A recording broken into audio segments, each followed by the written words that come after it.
Shabbat Shalom. Good morning. Well, it could be good afternoon, good evening, depending on where you are. But Shabbat Shalom to all of you. We are going to be continuing our study in the book of Revelation today by the grace of the Most High. Greetings to the 12 tribes of Jacob, whose name was changed to Yashar'al, and who are scattered into the four corners of the planet Earth because of the prophecy of our disobedience, and are now awakening as we're going to be gathered together by the Lion of the tribe of Judah. Greetings. Greetings to the 144,000 among the tribes, the Levites who are going to be prepared to teach the tribes and to give a call to have the chosen ones come out of Babylon, as Moses called our forefathers to come out of Egypt. Greetings.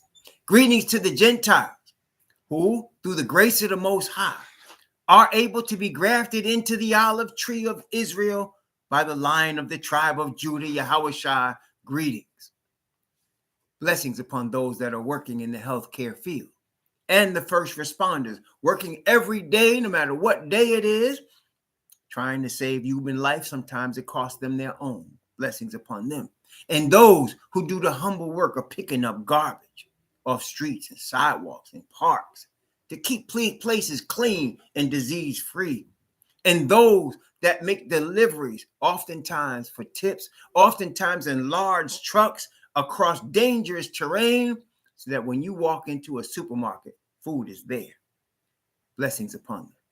Blessings also upon the men and women who are trying every day to deliver the victims of child molestation and pedophilia, the victims of pornography and child pornography, the victims of prostitution and child prostitution, the victims of human trafficking and sex slavery, and double curses from our Father in heaven on the perpetrators, the perverts, and the profiteers who traffic in human flesh.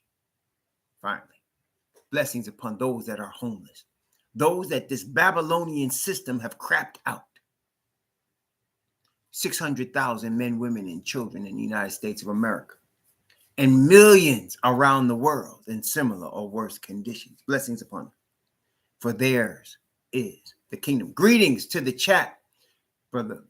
Greetings to the chat, brother Walter, Jay Blanco, Arkawak Banya. We'll see you soon. Junya, Isha Shama, Zadak, Shalina, Stephen Kelly. Greetings to all of you. So, yes, I'm a little blurry, Isha. I don't know what it is. I'm a little blurry.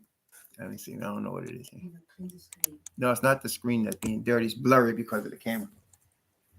The camera, the lens of the camera. Oh, you think so? I don't know. I don't know if I can. I don't know if that'll make any difference, baby. But because you asked me to do it, I'm gonna do it. Okay, listen. Clean the lens of the camera. Take a look. Nah, still blurry. It's the technology. Okay. Anyway. All right. So okay. Where was I? Oh, so anyway, Jay Blanco has a question. Roy, I have an important question. Just to let y'all know, we normally don't answer questions during the course of the Bible study. Kind of throws me off. We have actually a question and answer period, which we use the whole time to answer questions. You know what? Maybe we should do that this afternoon. But he has an important question, Revelation 13, chapter 3, when it speaks of the head with the deadly wound. Is it referring to the Pope was thrown in jail? Yes. Yes, it is. That's an easy one, Jay. Yes, it is. 1798. Berthier, French general under Napoleon, came to the Vatican and took the Pope literally out of his office and put him in jail. Why? Well, they'll say because France was worshiping the goddess of reason and they were trying to do away with religion. But the real reason was just a few years before that, the Pope issued a papal bull, which is the most powerful command in all of popery. And the papal bull was to disband the Jesuit order because they had gotten too powerful. Well, Jesuits didn't take that very well. And so that's what happened. The revolution in France. Anytime there's a revolution on planet Earth, brothers and sisters, a bloody revolution, just about 100% of the time, the Jesuits are behind it, or some Jesuit trained group like the CIA. Okay, we talked about image to the beast. So the beast is the Jesuit order that was founded in the 16th century to actually put a check on the Protestant movement. That has been accomplished. They already did that, but then they moved on into infiltrating governments, infiltrating all religions, infiltrating all things. And yeah, they are powerful. They're so powerful now. They don't necessarily work themselves anymore. They're more the teachers now, right? And so that's what I'm saying. You're looking at your CIA, your MI5 in Britain, right? Your Mossad in Israel. All of these, every country that has, secret organizations that work for the government, they are definitely a template from the original Jesuit order. They will also kill you with, as we know, they could kill you with drugs. They can make it look like a heart attack. Y'all know they even do that in movies now, letting you know how they can kill you, make it look like a heart attack, because the Jesuits were also alchemists. They dealt with drugs, which is why the Bible says, by thy sorceries, pharmakia, were all nations deceived. Revelation chapter 18, which we're going to get to pretty soon. So yes, praise the Most High Yah. All right. So we're looking today at Revelation 17. And what we're dealing with in Revelation 17 is the development, the introduction of the whore. Okay. And the plans laid by the devil through the whore. Okay. Now, we talked about in Daniel 2, in Daniel 7, and in Daniel 8, the four powers that the Most High highlights in Bible prophecy. And there's a reason it highlights these powers. And again, let's take a look at the Bible in Zechariah chapter 1. Zechariah chapter 1, we'll start off there. Zechariah chapter 1. Zechariah is the next to last book of the so-called Old Testament. And it's Zechariah chapter 1, and a horn represents a power in Bible prophecy. When you see a horn, when David talks about the Most High is the horn of my salvation, he's talking about power, right? So a horn represents power, okay? And that's why Messiah told Paul, remember what he said? It's hard for thee to kick against the pricks. Pricks represent oscos, which are horn. Hard for you to fight against the power is what he's telling Paul, right? So here you'll see four horns. Again, Zechariah chapter 1, I'm going to begin at verse 18. Zechariah chapter 1, verse 18.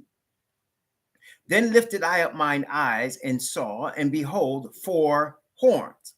And I said unto the angel that talked with me, what be these? And he answered me, these are the horns which have scattered Judah, Israel, and Jerusalem. So there are four powers that have actually laid hands directly on the chosen and scattered them.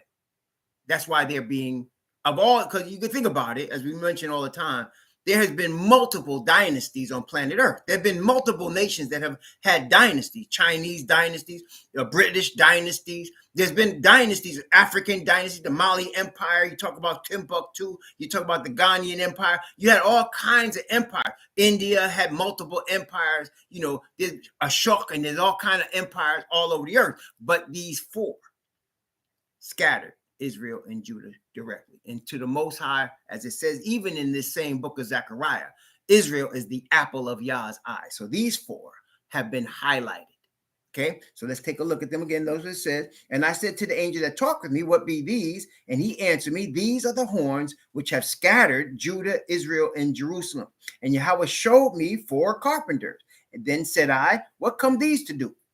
And he spake, saying, these are the horns which have scattered Judah, and so that no man did lift up his head, but these are come, that is the carpenters, these are come to fray them, to cast out the horns of the Gentiles, which lifted up their horn over the land of Judah to scatter. So Most High is sending his four powers to take care of the four powers that have scattered Judah. And we saw those four representing in the four angels holding the four winds of Revelation chapter 7. And we went through that, but let's go through it again. Revelation chapter 7, just very quickly as a matter of review. Revelation chapter 7, let's go from verse 1 down to verse 4. Revelation chapter 7 from verse 1 to 4.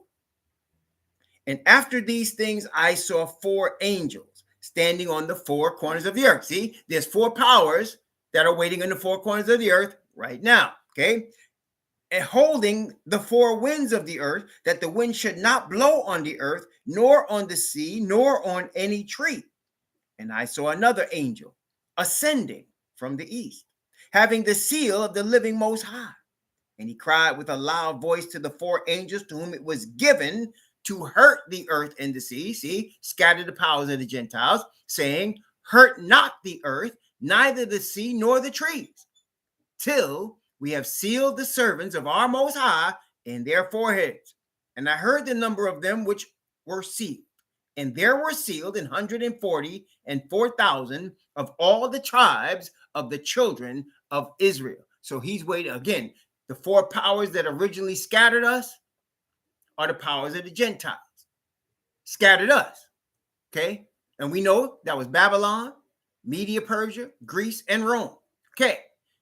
Now they're saying we're going to seal the chosen servants of Israel before we allow this four carpenters to come and do their work. Does that make sense?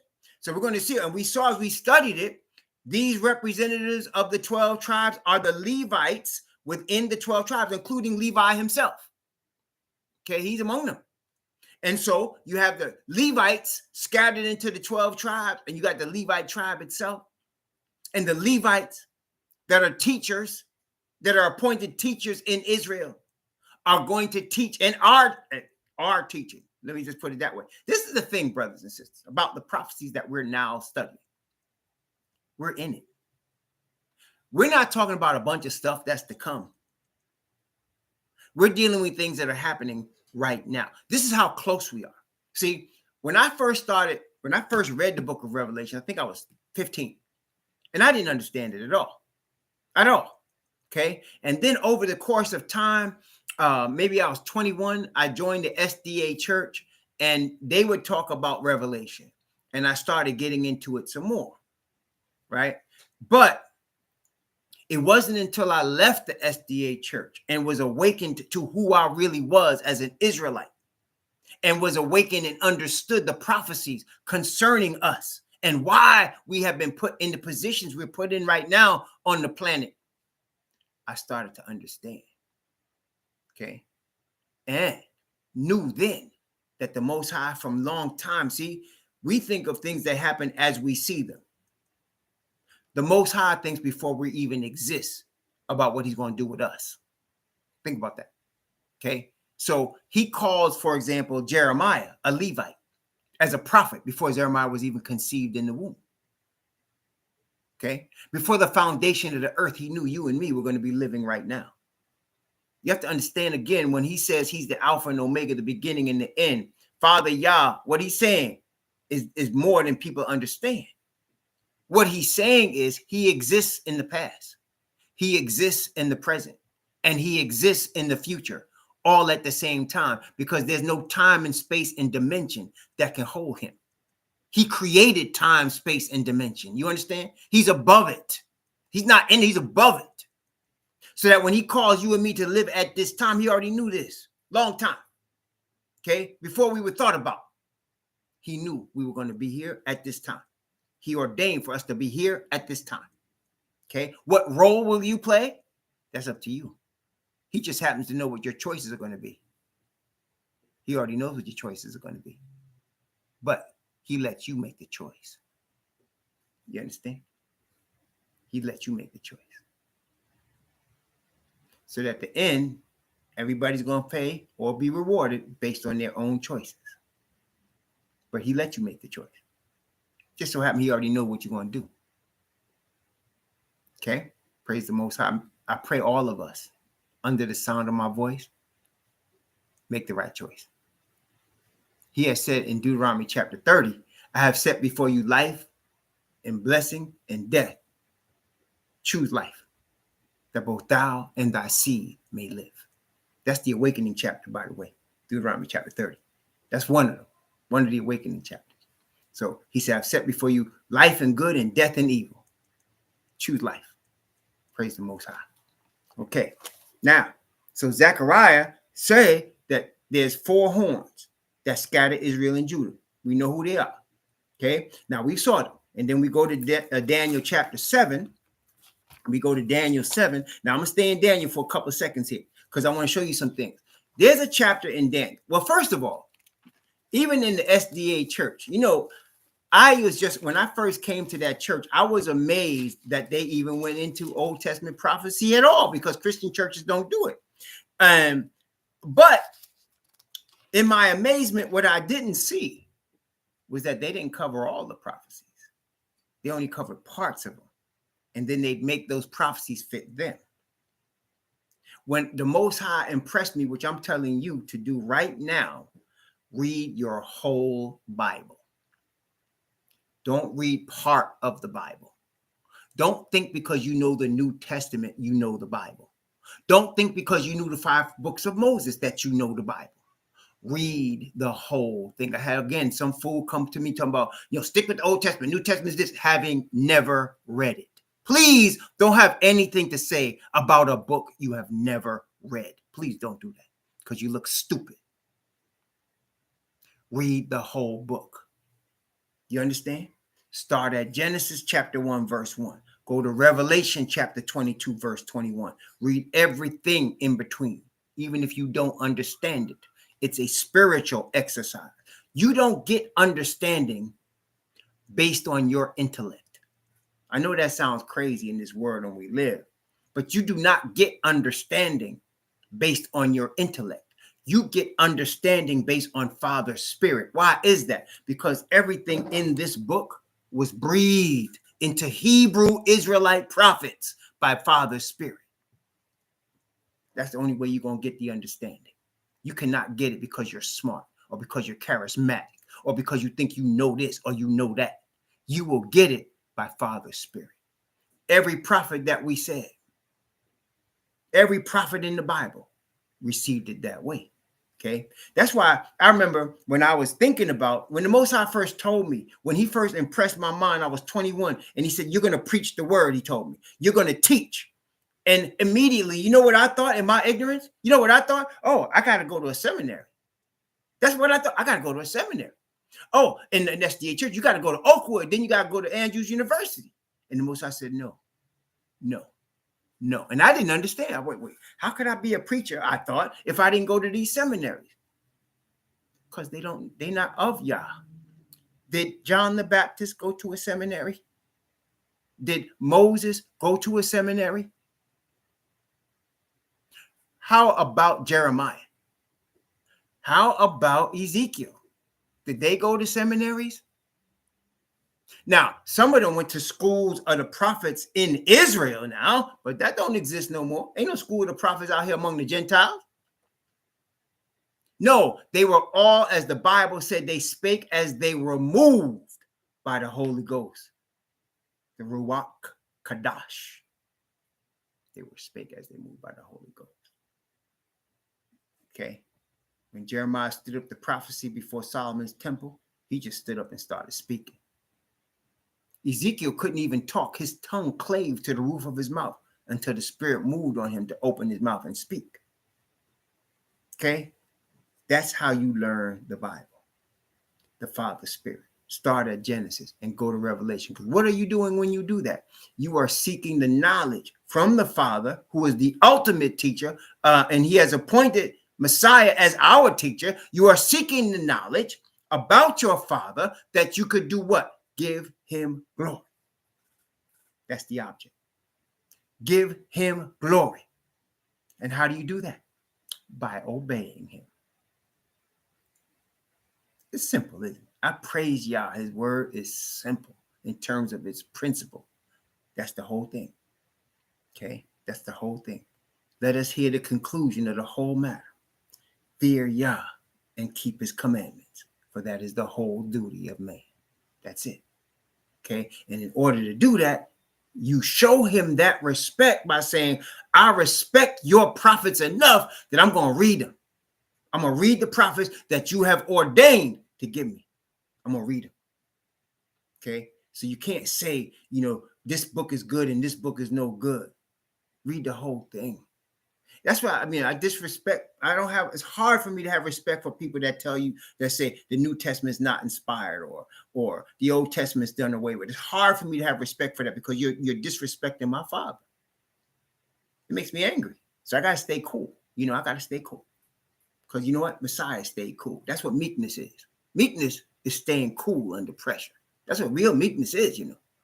It's not weak. It's staying cool. What we always saying, brothers? Be cool now. You know, you always saying that? Be cool. It's cool. That's meekness right there. Okay? And so that's why I got to do stay cool, because I don't like it when people disrespect my dad, man, my father.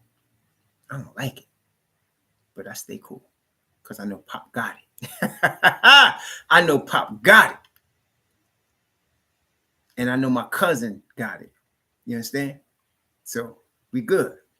I just stay cool. But it bothers me. People, oh, the New Testament is uninspired. I'll be like, and you know what? I got to the point now, I don't say nothing. I mean, like I said, I don't say nothing. Oh, okay. You think it's not inspired? Don't read it then. I'm teaching it and reading. Because I've learned better. Yeah, it's got to be cool. Right? Don't let my religious choices cause me to get upset at somebody else's religious choices. You see what I'm saying? You know, more blood spilled over religion than anything else, even more than money. You understand? So we're not into that. We into the nation, the scattered nation of Israel. Hey, you in, you out, you out. Do what you do. But don't let nobody that has never read the Bible tell you something about it. You understand? Don't, you know, at least read it before you got something to say about it. And any man that's going to be fair-minded is going to understand that. Don't tell me about what you think about it. Have you read it? Have some respect. Okay? Praise the Most High. So, Daniel chapter 7. We were introduced to these four horns. Well, we actually were introduced to them in Daniel 2. But Daniel 7 gives us them in the form of animals, right? It shows us animals. Okay? And let's take a look. Daniel chapter 7.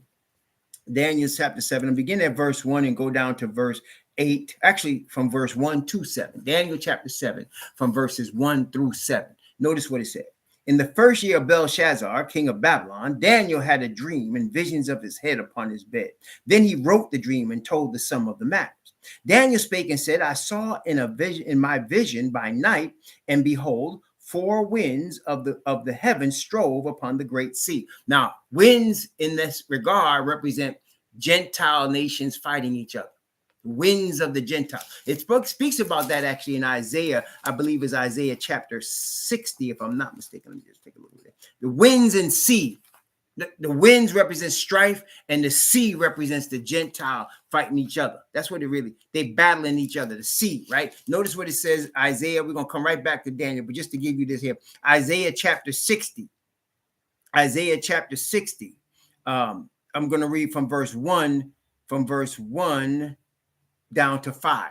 Actually, let me just read 5 because we got to get back into Daniel. Y'all read the whole thing when you get a chance, okay? But just as a witness, Isaiah 60 verse 5.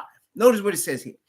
Then thou shalt see and flow together, and thy heart shall fear and be enlarged, because the abundance of the sea shall be converted unto thee. The forces of the Gentiles shall come unto thee. So the seas always represent the earth of Gentiles, of Gentile nations. And so here in Daniel chapter 7, you're seeing it says, I saw four winds strive or fight upon the great sea. So these are Gentile powers fighting each other. Does that make sense, brothers and sisters? So, and it's four, it's north, south, east, and west. So these are world Gentiles fighting each other. So they strove upon the great sea. Okay, that's the earth. That's the earth of the Gentiles. All right. Okay, and then again, let's just get another witness for that. Let's look, because we studying Revelation 17 today. And so in 17, there is a witness. So let's take a look. Revelation 17, verse 15. Revelation 17, 15. Notice what it says. Then he said unto me, the waters which thou sawest, where the whore sitteth, are peoples and multitudes and nations and tongues. See again? So you're dealing with the world of the Gentiles. Okay? Because Israel is always a minority among the Gentiles. Always we are the minority. Okay, so here, again, back in Daniel 7, you see the four winds striving upon the sea, that is the forces of the Gentiles fighting each other. So now verse 3 of Daniel chapter 7. If I'm moving too fast, excuse me. I'm sorry about that. Sorry about that. Daniel 7:3. By the way, I got an announcement. I'm going to go back to Florida to see my dad again. He fell again, and we're making some arrangements. So I'm going down there, I think next Friday. Just pray for us. I'm going to see what I'm going to do in terms of the Bible study. I could probably do it from his house, but I got to get permission and all that. And it's a one-way ticket this time. So I'm kind of leaving it open-ended. Not sure how long he'll need me down there. So I'm leaving on Friday. And yeah, that's that. Just letting y'all know. Okay. So I'm telling you this because of Bible study. So I'm not sure if we're doing it next Friday or not, but I'll let you know as we get closer to the time. Yeah, I'll let you know as we get closer to it. Okay. Just letting y'all get in heads up. All right. All right. Daniel chapter 7. Oh, yeah, Castle King. Yo, we might. I ain't joking because we're gonna front. I ain't gonna front because I was just telling my stepmom, I want to use her car instead of renting a car like I did before, and not knowing how long I'm gonna be out there. The car, they'll kill you with them rental cars, man. So so we just gonna figure that out. We'll talk. All right. Daniel chapter 7, verse 3. The four great beasts came up from the sea, diverse one from another. So you have four, and beasts here it tells you, even in the same Daniel chapter 7, verse 17, Daniel 7:17. Thank you for just keep praying for me. The Most High God is here. We're going to be all right, right? My dad's going to be all right. We're going to be all right, right? Praise the Most High. Praise the Most High. I'm just praising his name all the time because he knows everything, right? So we keep it in his hands and we move forward, right? By the grace of the Most High. I got my concerns, obviously, but I'm also know that the Most High got me and my wife and my family. I know he got us, right? So we just give him the praise, regardless, right, of the situation. Praise the Most High. All right, so notice Daniel chapter 7, verse 17. These great beasts, which are four kings which shall arise out of the earth. Now, the word kings is translated kingdoms, right? So these four beasts that were striving among the Gentiles represent four kingdoms that arise out of strife among the Gentiles. Okay. And we know also what else? Not only are they four kingdoms that arise out of the strife of the Gentiles, but all four of them have done what? Scattered Israel and Judah. Okay. So they scattered Israel and Judah, and they are four powers that arise among the nations of the earth, and they are classified as beasts, right? So you got a kingdom, a nations, they come out from striving among the Gentiles. All right, let's continue. Daniel chapter 7, verse 4. The first was like a lion, and he had eagle's wings. I beheld till the wings thereof were plucked, and it was lifted up from the earth, and made to stand upon the feet as a man, and a man's heart was given to it. And behold, another beast, a second, like to a bear. And it raised itself on one side, and it had three ribs in the mouth of it, between the teeth of it. And they said thus unto it, Arise, devour much flesh. After this I beheld, and lo, another, like a leopard, which had upon the back of it four wings of a fowl. The beast had also four heads, and dominion was given to it. After this I saw in the night seasons, and behold, a fourth beast, dreadful and terrible and strong exceedingly. It had great iron teeth. It devoured, brake in pieces, and stamped the residue with the feet of it. And it was diverse from all the beasts that were before it, and it had 10 horns. Now, when you look at this, you see animals, right? And the first three are clearly delineated. In other words, the first one's a lion, the second one's a bear, and the third one's a leopard, clearly delineated. Why didn't he name what the fourth one was? He just said it was dreadful and terrible, strong exceedingly. Now, no, Walter, not at this time. No, this is just for my father. When you're praying for your parents, sometimes you're put in situations the Most High will use you for your parents. And this is what this is about. But no, he's not having me move south. Not right now. But praise the Most High. But anyway, so what is the fourth beast. Now, for this, you have to use other scriptures, right? So, in other words, what is the fourth beast? What is it? Well, let me ask you all a question. In fact, let me just show you. Let me show you. Watch this. Revelation chapter 12. Revelation chapter 12. We're going to come right back to Daniel in a minute, but Revelation chapter 12. Now, I want you to notice before we go there, even, you got the lion with one head. You have the bear with one head. You have the leopard with 1, 2, 3, 4 heads. Then you have that last beast that it didn't describe, which also has one head. A total of 7 heads. Now, 7 heads, and the last beast had 10 horns. So you have a conglomeration here of 7 heads and 10 horns. You see that? It has 7 heads completely total, the whole 4 of them. 7 heads and 10 horns. Okay, now let's go to Revelation chapter 12. We're asking, what kind of animal is that beast? Well, Revelation chapter 12, verse 3. Revelation 12, verse 3. Notice what it says. And there appeared another wonder in heaven. Behold, a great red dragon, having 7 heads and 10 horns. So what was the fourth beast? What kind of animal is that? That has 7 heads and 10 horns. What kind of animal is the last one? You had a lion, a bear, and a leopard. That's right. The last one is a dragon. That's exactly right. Now, if you were to understand or look up what dragon is, what the translation is, dragon is serpent. Dragon is serpent. Where did you first see a serpent in the Bible? And what was it doing? And who does it represent? Well, let's take a look in the same chapter 12. Yep, you saw Genesis. You saw the serpent talking to Eve. Right, there you go. All right. Let's stay in Revelation chapter 12 before we go back to Daniel, though. Let's take a look. Revelation 12. Let's read verse 9. Revelation 12, 9. And the great dragon was cast out, that old serpent, called the devil and Satan, which deceiveth the whole world. He was cast out into the earth, and his angels were cast out with him. So the dragon, that last beast, is a dragon. I mean, he's a devil. Okay, so there are 4: the lion, the bear, the leopard, and the dragon.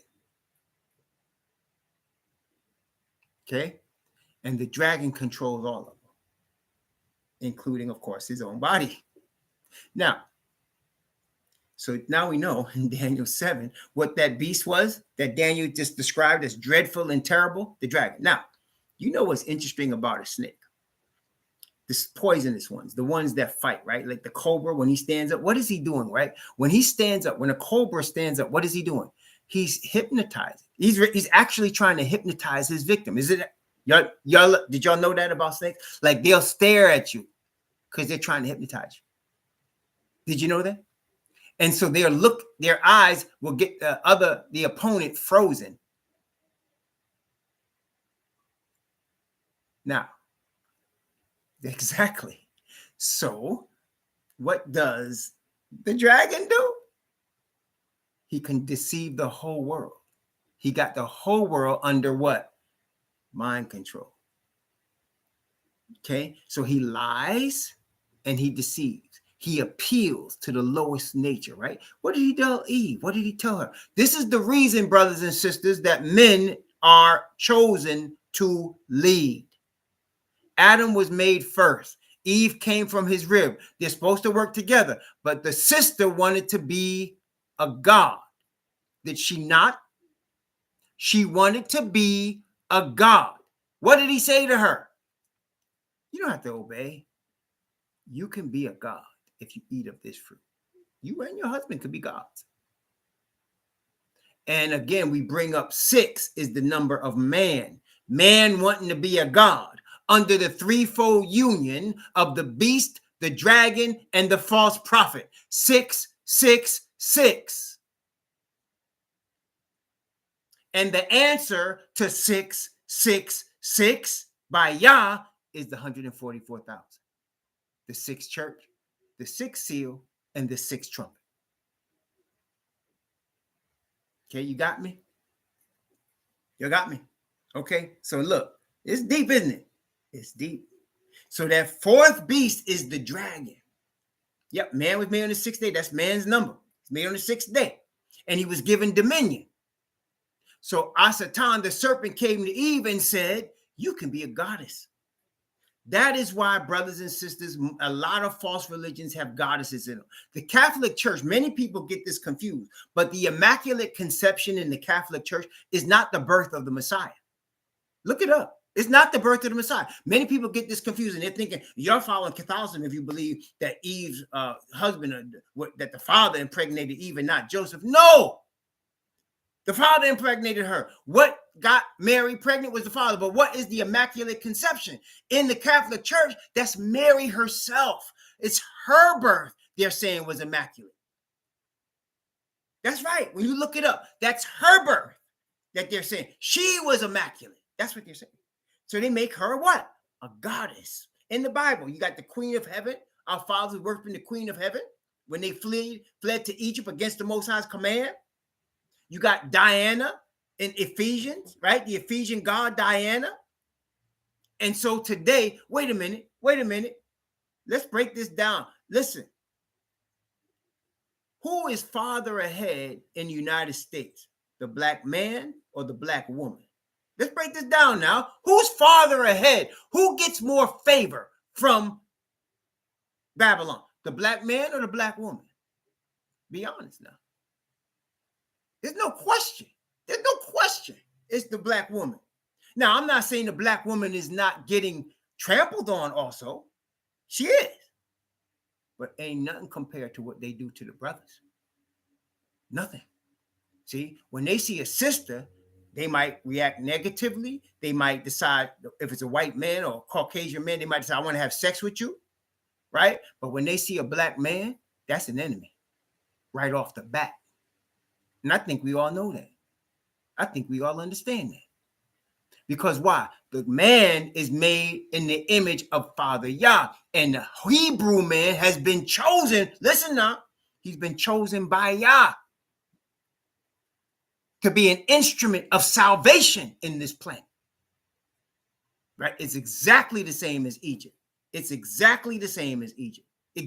repeated history. Okay? They were scared of the males in Egypt. That's why they're trying to get us to become homosexuals, right? They put stuff in the water. They put stuff in the so-called vaccines to make our babies autistic, right? And of course, they set the whole thing up with the heroin, and then followed up with the crack, and then privatize the prisons, and then the 3 strikes law to make sure we stacked up. Look at the documentary called 13th. Look at the documentary called 13th. It breaks it down nice. They don't even understand how deep they're getting from Bible prophecy. The one called 13th. Look that one. That's a documentary. It's I think it's on Netflix. You could get it on Netflix. 13th. Okay, and then they set up the system where, like in the movie Claudia with Diane Carroll, that sister Diane Carroll back in the day. Y'all remember her? Some of y'all too young to remember Diane Carroll, but back in the day, she was a sex symbol, right? And they had a movie with her called Claudine. And in the movie, James Earl Jones is her boyfriend, but she can't let the social worker know she got a boyfriend. Why? Because he's not supposed to be in the house. Otherwise, she won't get any welfare to take care of her and her 4 or 5 kids. Now, without the welfare, she'd be in trouble because she can't get no job that pays even the rent on the garbage place they were living in. Yeah, 13th, Don Hines. That's it. Look that up, 13th. You understand? And so James Earl Jones was afraid because he could barely support himself. He lived in a little apartment out there in that same slum they lived in, that red line slum, right? He lived in there and he liked Diane Carroll and he liked her kids, but he knew he couldn't support all of them. So they had to keep a relationship a secret from the government.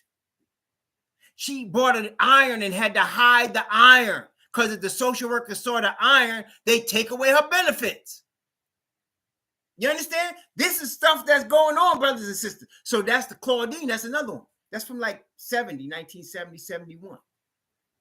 And they had a Hebrew son. Well, it wasn't James Earl Jones' son, but it was Lawrence Hilton Jacobs playing her oldest boy. And he was rebellious against the system. He didn't understand, but that represents all of us. We're trying to break chains and we don't understand how the chains got us. That's where this truth comes in. That's where this truth from the word comes in of who we are. A lot of brothers are trying to break the chain. They know there's a system holding us down. And then we got our enemies trying to deny that there's a system holding us down.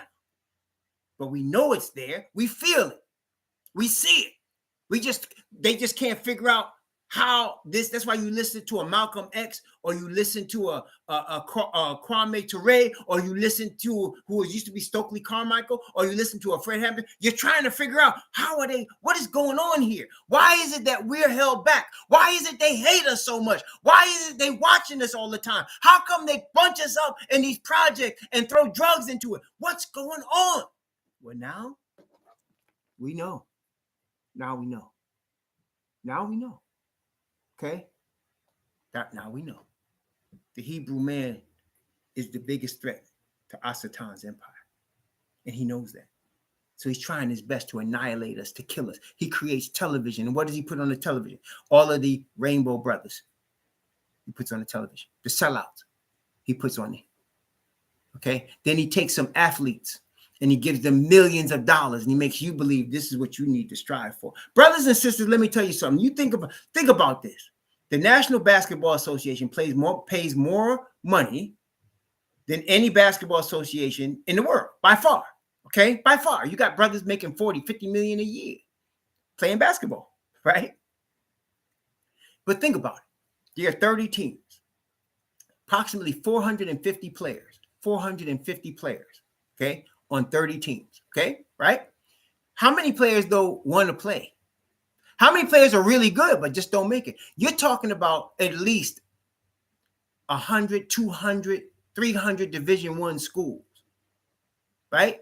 That's 4,500 right there. Then you talk about your D2 schools, your D3 schools. Your brothers just got caught up in wine and women and on a park that could bust anybody in the behind and can't play. So you got millions of people not even dealing with the continents now in Europe and Africa that want to play and can't. So you're dealing with 450 spots. And only really about maybe 50 spots open up every year. And you got thousands of dudes want to get in there. And that's their only hope. I've seen it. I remember I was there at a Division I school. I saw the whole process. You had brothers, they were leaving projects, and their whole hope was to get to the NBA. That was their family's hope. That was the whole hope. And some of them I could see even there. I felt bad because I said, they're good, but they're not good enough. I knew they wasn't. But if they didn't, they go to that fancy school, might get paid a few dollars under the table, but then they're going right back to the same neighborhood they came from. Because they weren't brought there to get an education. They were brought there to play ball. And it's even worse in football. It's even worse. Okay? They were brought there to play ball, not to get an education. Okay? And if they can't make it, they back to where they came from. You understand? That's the system we're in. And that's what's paraded before us as success. You understand? That's what's paraded before us as success. And that's how they doing us. But it's all good because now we waking up. We waking up. We done tossed off church, Christian church and reverends and pastors called pastors really pimps. We done tossed them off. And we're looking for ourselves in the Most High God. Read the word. Read the word for yourself. Read the word. Father got you. He got you. He got you. Read the word. Okay? Now, so we know the fourth beast is a dragon. All right? We know the fourth beast is a dragon. Okay. So now you got the dragon. Okay. Now, Babylon, political, military empire. Correct? Now, they were into the spiritual, but political, military empire. Right? Right. Then you got Medes and the Persians, political, military empire. Okay? They crush all opposition. All of these, they strove upon the great sea, right? So they crush all opposition. Then you got Greece, political, military empire. They crush all opposition. Okay? But then you got the dragon. And he also is a political, military empire, but there's another aspect of him. He is also a religious empire. He is a spirit. And that spirit is direct. It's the dragon. It's direct from Asatan. You got that? He's a political, military, and spiritual empire. But the spirit is of the dragon. It's the dragon spirit. Okay? So now, let's think about this for a second. The dragon has an empire that's a spirit. It's political and military, but it's led by a spirit. Okay? What does that mean to the Hebrews? That means that dragon, that spirit, that system hates you and wants to destroy you. Do you understand that? That dragon, that empire, that spirit wants to destroy you. Now, they're not letting you know they want to destroy you. Why? Because he's deceiving the people. He cannot let you know exactly what his motive is. Just like when you read Isaiah, look at Isaiah chapter 14. Just look at what it says here in Isaiah chapter 14. Notice what it says. And I want you to notice how it's being said. That's very important here. How it's being said. Notice this. Isaiah chapter 14. Isaiah 14, beginning at verse 12. Watch how it's being said. Notice if it's being said by his mouth or another way. Watch this. Isaiah chapter 14 from verse 12 down to verse 14. Watch this. How is it being communicated? How art thou fallen from heaven, O Lucifer, son of the morning? How art thou cut down to the ground, which didst weaken the nations? For thou hast said in thine heart. That's important. Why? Because he's not letting anyone know what his real intentions are. He's a deceiver. So he's not telling you with his mouth that he what? I will ascend into heaven. I will exalt my throne above the stars of Yah. I will sit also upon the mount of the congregation in the sides of the north. I will ascend above the heights of the clouds. I will be like the Most High. He's saying that in his mind. That's his game. That's what he wants. Most High is letting us know his thoughts, but he is not verbalizing that. Why? Because he got to deceive. That's what he does. So he comes to you and me and say, I can make you a God. And if you're a Hebrew, he wants to do a couple of things before he makes you a God, especially in the entertainment world. The Hebrews become kings in the entertainment world, right? They're different from the rest of the people, right? So you can get a brother driving down the street in his Mercedes or in his BMW or in his Lexus, right? He driving down the street and the cop pulls him over because he's a Hebrew. But when the cop finds out, oh, that's LeBron James. Oh, he's different. Correct? Oh, that's LeBron James. Oh, that's Mayweather. Oh, no. Can I get your autograph? Because they become gods. You understand? You see what I'm saying? Oh, they become gods, right? See? So, but if it was a regular brother, he may not make it through that interview, right? But if it's, it's LeBron. Oh, shoot. It's Julius Randle. Oh, can I get your autograph? You see what I'm saying? Oh, this Denzel Washington. He's different from the other niggas. Right? They've always been like that. Okay? So that's why he makes them gods. But before he does do that, he puts them through hell. He degrades them. He lies to them. Okay? You understand? That's what he does. Because he hates them. You have to understand how Asatan feels about us. and in turn, how his system really feels about us. Understand that. Okay. And our power is from Father Yah. Yeah, we can smile, we can be meek, we can stay cool, because we know we got Father on our side. They don't have Father. And this world is not going to last that long for them to think that they're going to go into the future. They're not. It's not going to last, because time and dimension are in our Father's hands. Okay? Time and dimension in our Father's hands. That's what it's. That's what this is about. He's above time and space. Asatan is trapped in time and space. Now, he and angels dwell in dimensions we don't know about either. But all of us, the angels on evil and good, all of the people, all of us are below Father, because he dwells above time and space and dimension. Okay. So as long as we know we belong to him and we are seeking to obey him, to give him glory, we don't have to worry about Asatan's secret plans for us. We don't have to worry about what they're doing in terms of concentration camps, what they're doing in dungeons, what they're doing in secret. We don't have to worry about that. Our Father's above it. Praise Yah. Right? And he can deliver us, just like the 3 Hebrew boys said. We're not going to think about this. He can deliver us from your hands if he wants to. And if he chooses not to, we ain't bowing to you anyway. Okay? That's it. Praise the Most High. Now, you understand. Now, let's go to Daniel chapter 8 now. Daniel chapter 8. So we know the 4 beasts.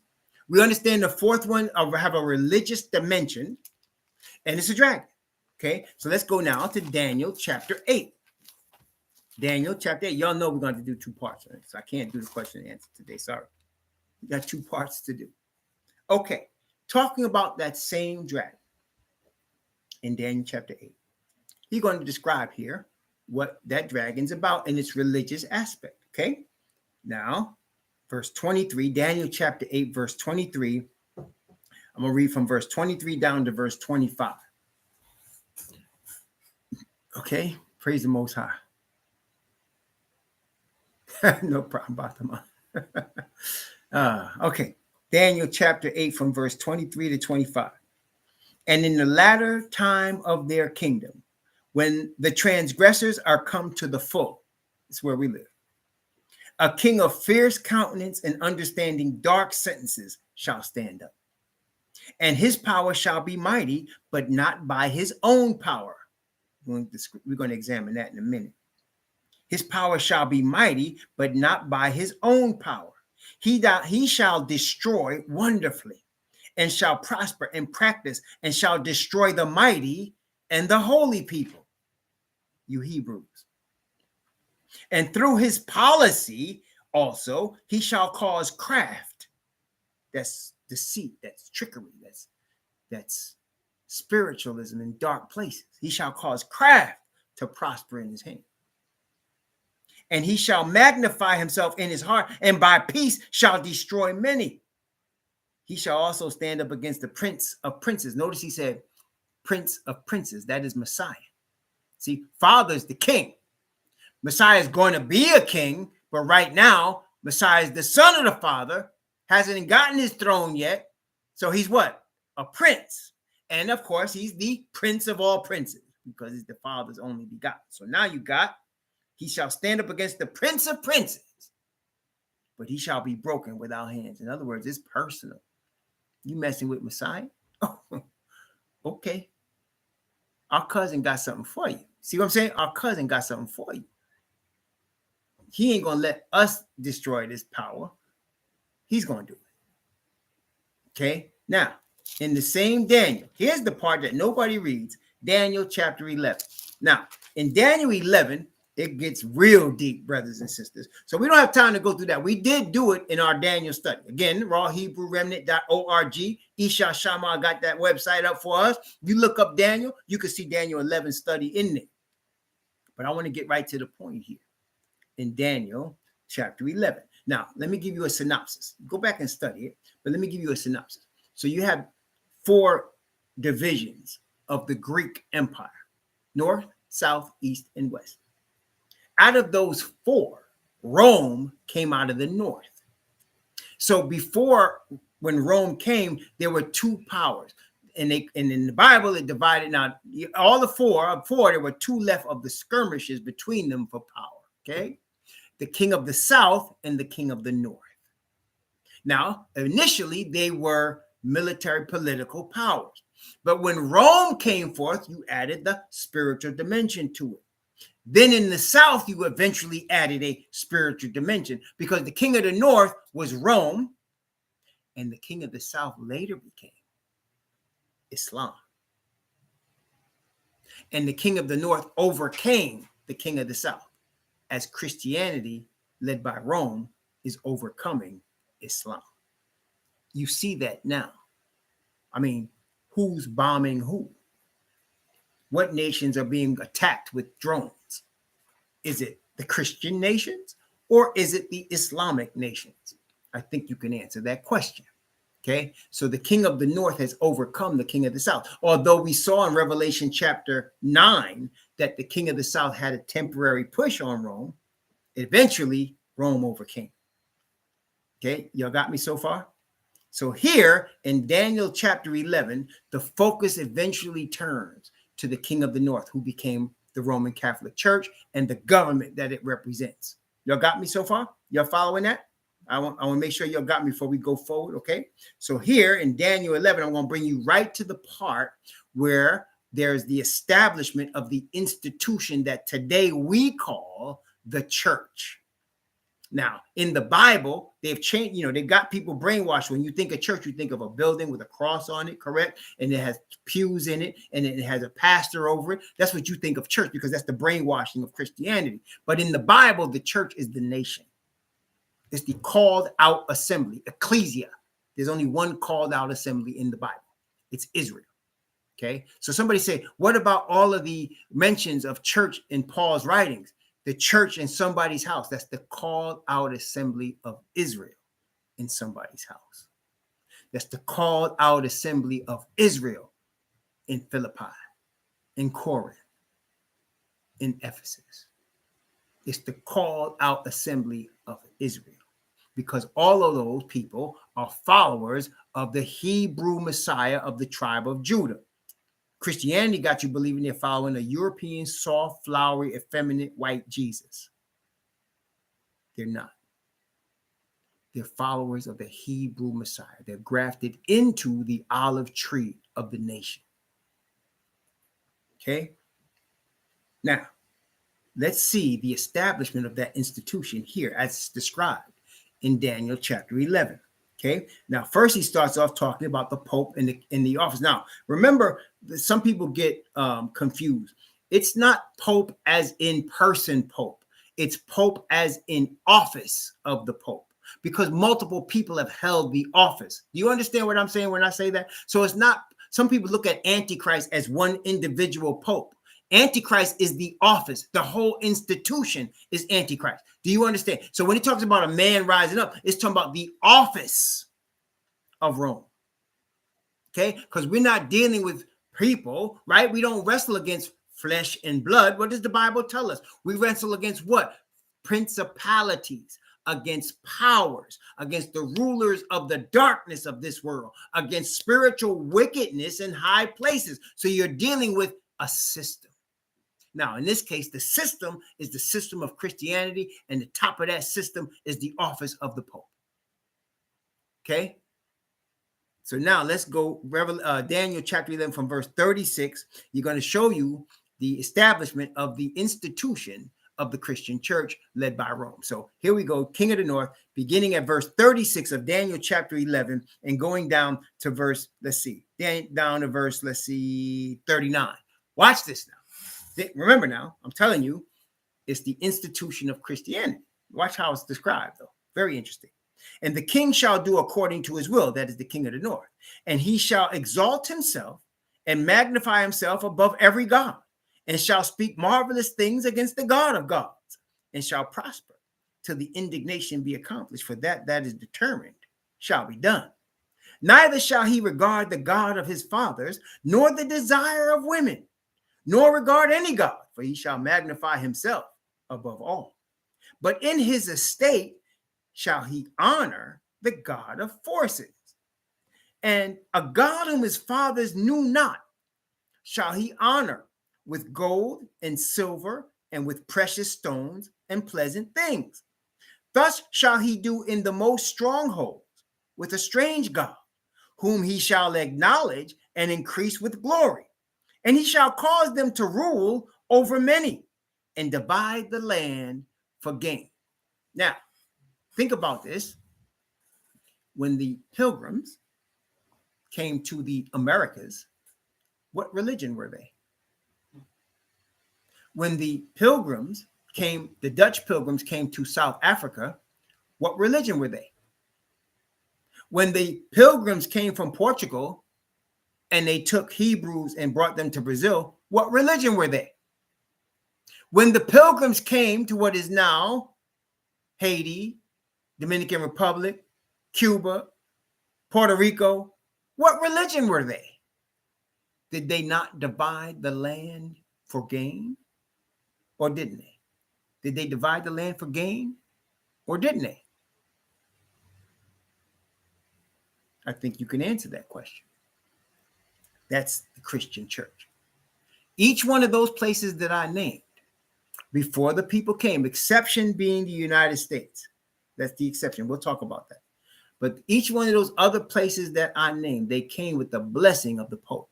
They went to the Pope first to get his blessing, and then they went. All of those, except the United States. And remember what we just read, right? We read where the four powers that came up in Daniel 7, they were striving upon the great sea. And we saw the Bible show us the sea represents the Gentile nations fighting over power, right? And these four establishing themselves out of that skirmish, right? Right? But let's look one more time at Revelation chapter 13. Let's look at Revelation chapter 13. I want to show you something. Remember I said now, the Christians that came to the shores of what is now America didn't come with the blessing of the Pope. Matter of fact, they were running from the Pope. They were Protestant Christians, right? They were Protestant Christians. They didn't come here as Catholic Christians. They came here as Protestant Christians, right? Reformation Christians. All right. What's the difference then? Let's take a look at Revelation 13. Now, remember when we read in Daniel chapter 8, it said that power that would come in the last days that rules by craft will rule not in his own power. Remember that? Let's look at Revelation 13, verse 1 and 2. Well, what power is he ruling by then? Well, we already know it's the power of the dragon. But let's look at it. Revelation chapter 13, verse 1 and 2. All this is warming up for chapter 17, just to let y'all know, okay? Revelation 13, verse 1 and 2. And I stood upon the sand of the sea, right? And saw a beast rise up out of the sea. Again, the sea is what? The Gentiles. Having 7 heads and 10 horns, and upon his horns 10 crowns, and upon his head the name of blasphemy. And the beast which I saw was like unto a leopard, and his feet were as the feet of a bear, and his mouth as the mouth of a lion. And how did he get power, seat, and authority? Not by his own power, no. And the dragon gave him his power and his seat and great authority. Okay, so it's the body of a dragon, and it looks like these 3 animals too. Okay, now I just said that all of them powers, Española, Boricua, Cuba, Central America, Mexico, all of the nations of South America, they came with the permission of the Pope. And they put Hebrews in slavery, right? All of them. But I said the United States is different. They didn't come with the permission of the Pope. They didn't come coming out of a sea. They were Gentiles, but they didn't come out of the sea. There were no strivings above the wind. What shows that in the Bible? Revelation 13, verse 11. Look at this. Look at this one. So the first one come up out of the sea, right? Revelation 13, verse 11. Notice. And I beheld another beast. Where'd this one come from? Came up out of the earth. And he had 2 horns like a lamb, and he spake as a dragon. So now, This one did not come up out of the sea. This one came up out of the earth. Why? Because there was no strivings from Gentiles to take this land. Yep. Did you hear that? So in other words, all the other nations that were established, there were strivings to see among Gentiles to take power, but not this one. This one came up out of the earth. There was no strivings among Gentiles. As a matter of fact, the Gentiles came and took, if you will receive it, from the Hebrews, this land. The Hebrews had fled to this land and were already here when the Gentiles came. So it was coming out of the earth. They weren't striving with other Gentiles. They took this land from the Hebrews and killed them. Then when they killed enough of them, they decided, we need some more sturdy Hebrews. So let's go to West Africa and get them. That's right. They came and killed the northern tribes that was already here. You understand? That's why it was out of the earth. But look, the same dragon is controlling them, right? So they come, and that's why we say, as we have studied this word, you got the beast here, you got the dragon here, then you have what? The false prophet. See, so the Protestants came to America, Protestant Christianity, with the same dragon to kill off the northern tribes and take the land. The northern tribes were heavy in what we now have as Canada, the U.S., and Mexico, and all Central America. The northern tribes were heavy there. And the northern tribes were worshiping what? The same false gods that caused them to get scattered. That's why you can find pyramids in Africa, in Mexico. You can find pyramids in Mexico. You can find pyramids that was already here in Central America, in Puerto Rico.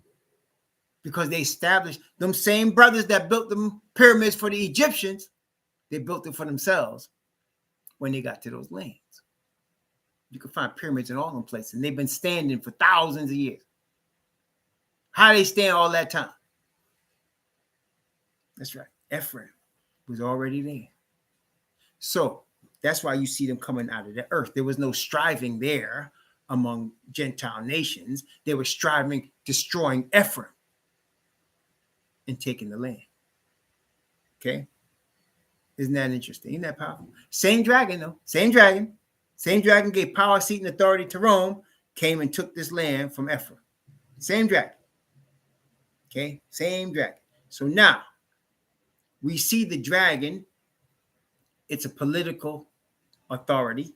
It's a military authority.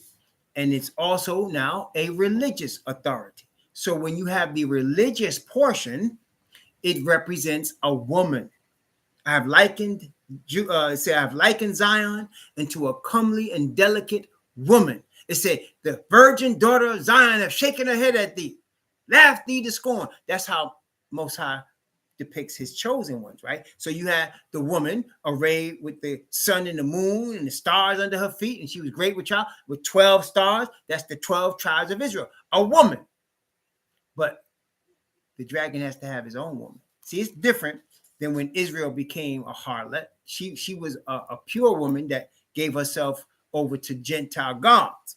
But now the dragon establishes his own woman from scratch, a religious power. And that's why it says, listen carefully, the 144,000 are not defiled with women. It's not talking about having sex with any woman. There's two women in the book of Revelation.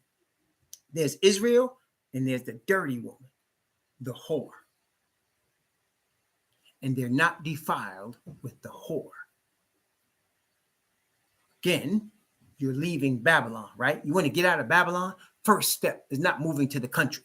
First step is not thinking you buying land and you don't have to, you can grow your own food. No, the first step is to stop worshiping in Babylon. That's the first step. To leave the Babylonian goddess, to leave her. That's the first step. They're not defiled with women. You understand?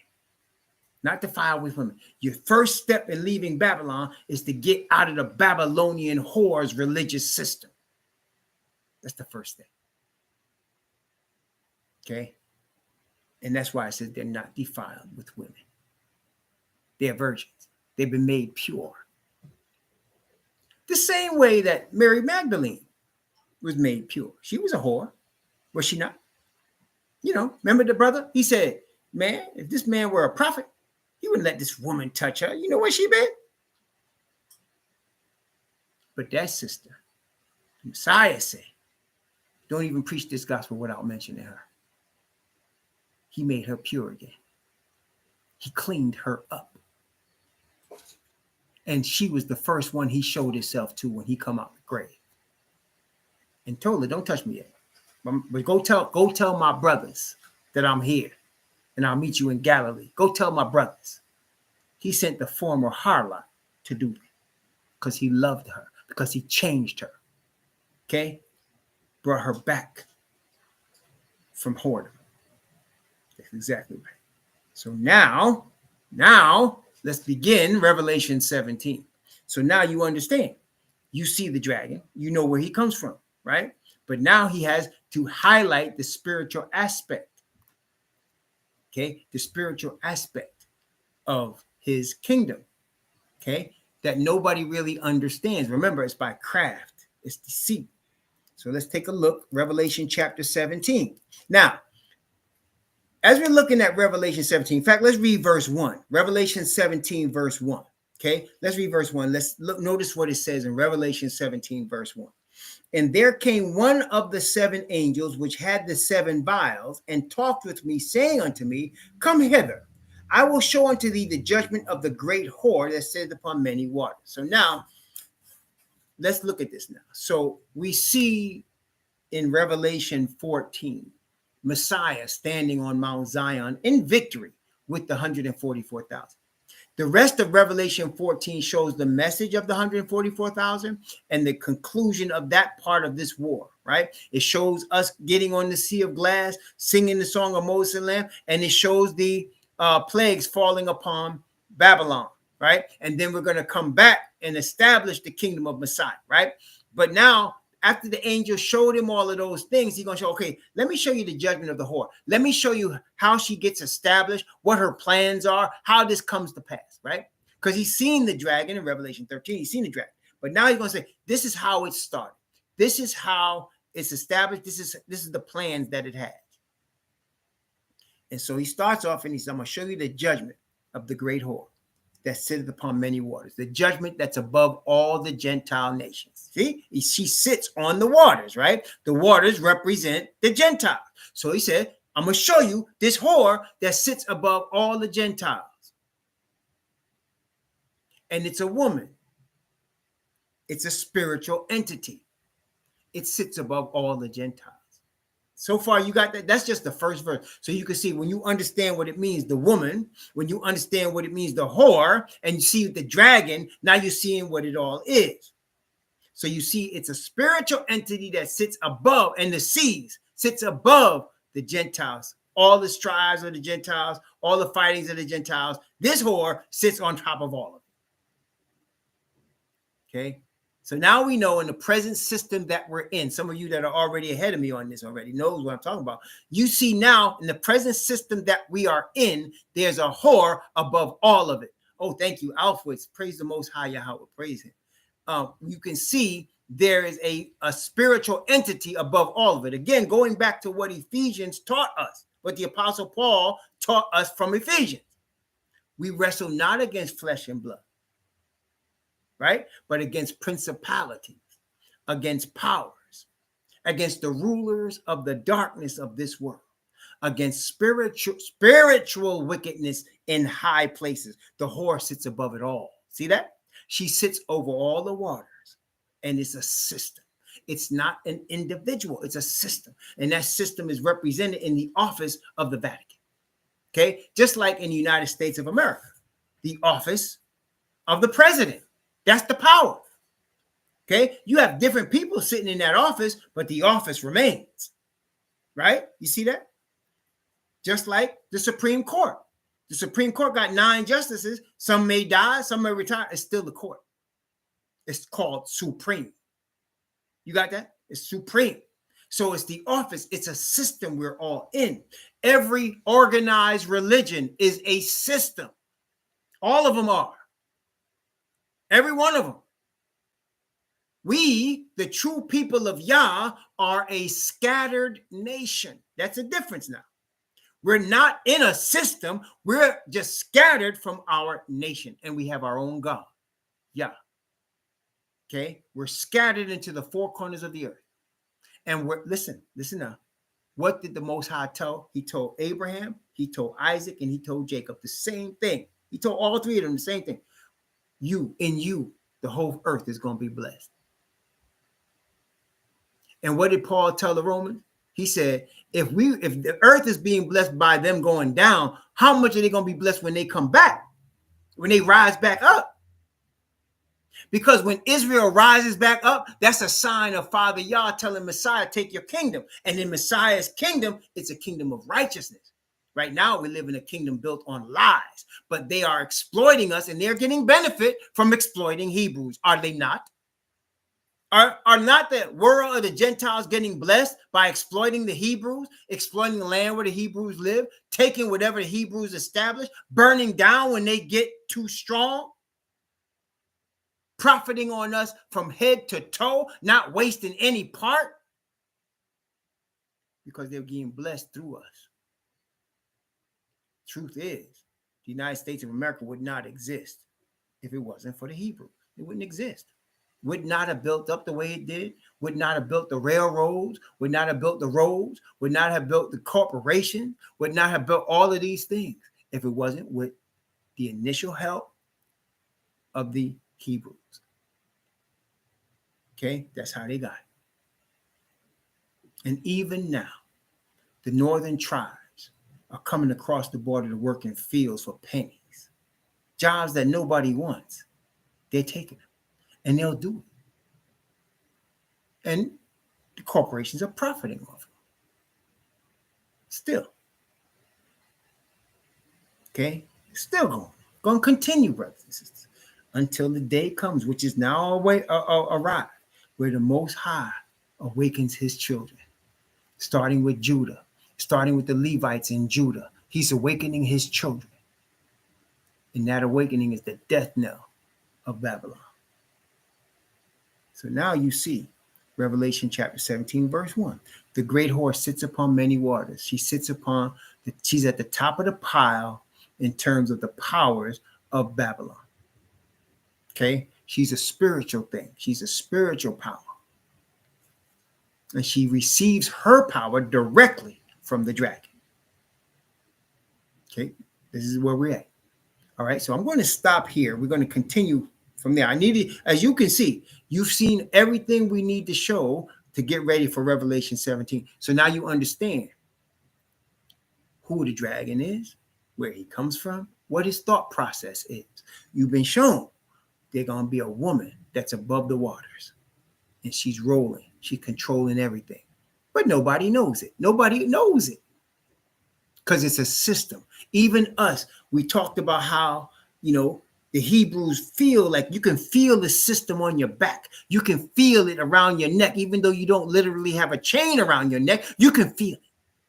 And it's frustrating you. And it's making you angry. And you don't know why. And your enemies look at you like you crazy. No, you're not crazy. You're feeling 400 years. In America, you're feeling 400 years of anger from your ancestors. That's what you're feeling right now. Okay? It don't go away because history goes on. It doesn't go away. The Gentiles hope it goes away, but it doesn't. It doesn't go away. You're feeling thousands of years of oppression in history in your spirit. You're feeling it. That's why you're angry. See, when you know where it comes from, you could deal with it now. When you know where it comes from, you could deal with it. You could go to your Father in heaven. Now you know where it comes from. And not only do you know where it comes from, you know how we're getting ready to get out of it. Right? We're not going to march on Washington. We're not going to set up no bombs. Right? We don't need that. We know how we getting ready to get out of this. We know Hawashai is getting ready to set up his kingdom. And the awakening is the beginning of that. We know it now. So that's where we're at. So now the next move for the Gentiles is to criminalize our awakening. That's what they're going to do. To criminalize our awakening. They've already started. Okay? They've already started. But it's so good. Their plans will not work.